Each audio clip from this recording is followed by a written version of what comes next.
পশ্চিম এশিয়ায় এখন চরম উত্তেজনা, যুদ্ধ বুকওয়াইলের দরজায় কড়া নাড়ছে। আর ঠিক এমনই এক সময়ে ছোট্ট একটা সংখ্যা, হ্যাঁ, শুধু একটা সংখ্যা পুরো পরিস্থিতিটাকেই যেন ঘুরিয়ে দিল। চলুন দেখি কিভাবে একটা সাধারণ সংখ্যা এত বড় একটা বিস্ফোরক পরিস্থিতিকে বদলে দিতে পারে। আর সেই সংখ্যাটা হলো ৫।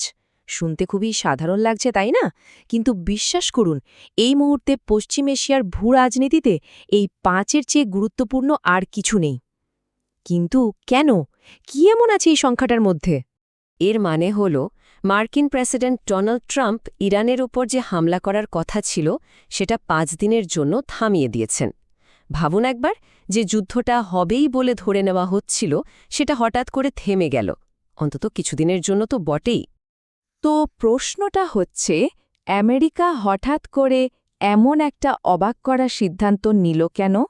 তারা নিজেরা ঠিক কি বলছে? আসুন প্রথমে আমেরিকার ভাষ্যটাই শুনে নেওয়া যাক।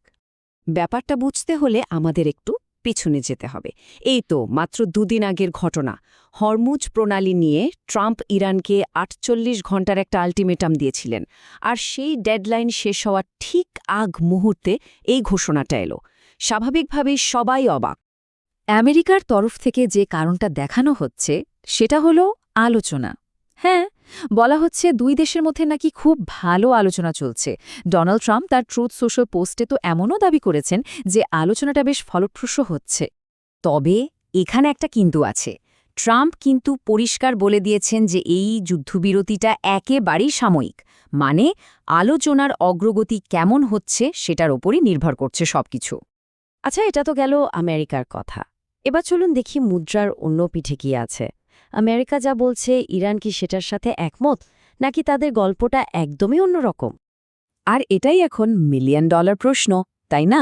আমেরিকা বলছে তারা আলোচনা করছে, কিন্তু ইরান কি বলছে?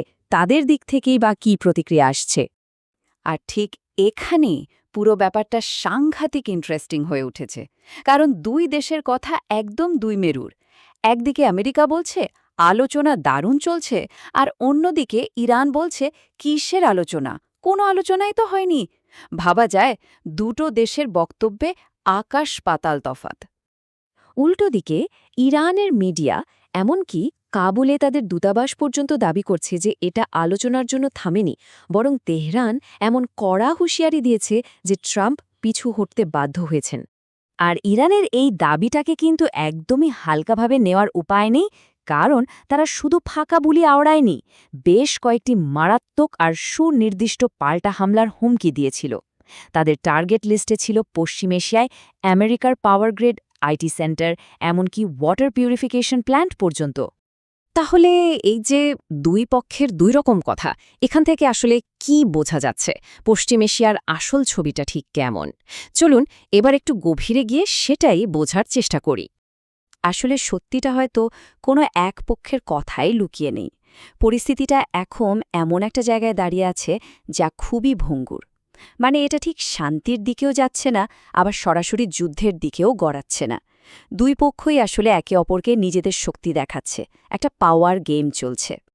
তো মূল ব্যাপারটা হলো, এটা একটা যাকে বলে ক্লাসিক জিওপলিটিক্যাল স্ট্যান্ড অফ, মানে এমন একটা অবস্থা যেখানে দুই পক্ষই একে অপরকে যুদ্ধের হুমকি দিচ্ছে, কিন্তু কেউই আসলে চূড়ান্ত সংঘাতে যেতে চাইছে না। এই হুমকিটাকেই তারা একটা কৌশল হিসেবে ব্যবহার করছে। তাহলে শেষ প্রশ্নটা কিন্তু থেকেই যাচ্ছে, এই যে ৫ দিনের বিরতি, এটা কি বড় কোনো ঝড়ের আগের শান্ত পরিবেশ? এটা কি শান্তির দিকে এগোনোর একটা সুযোগ, নাকি আরও বড় কোনো সংঘাতের আগে দুই পক্ষেরই একটু দম নেওয়ার কৌশল?